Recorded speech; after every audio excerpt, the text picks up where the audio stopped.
వద్దా? అయితే లైఫ్ అంటే నీ క్లయింట్ కోసం తయారు చేసిన మినియేచర్ మోడల్ అనుకుంటున్నావా? ఫ్యూచర్ ఇలాగే ఉండబోతుంది ఫ్యూచర్ అని గురించి guarantee ఆలోచన ఇవ్వడానికి. లేనప్పుడు పెళ్లి ఎందుకు సావదు?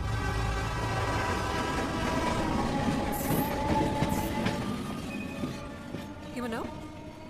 బైక్ పూలింగ్ చేసేటప్పుడు నువ్వు నాకంటే బెటర్ పొజిషన్ ఉన్నావు. అప్పుడు నన్ను చూసుకొని నీ గురించి నువ్వు బెటర్గా ఫీల్ అయ్యేది. ఇప్పుడు రివర్స్ అయింది కదా, అందుకే వెళ్ళిపో. నాకు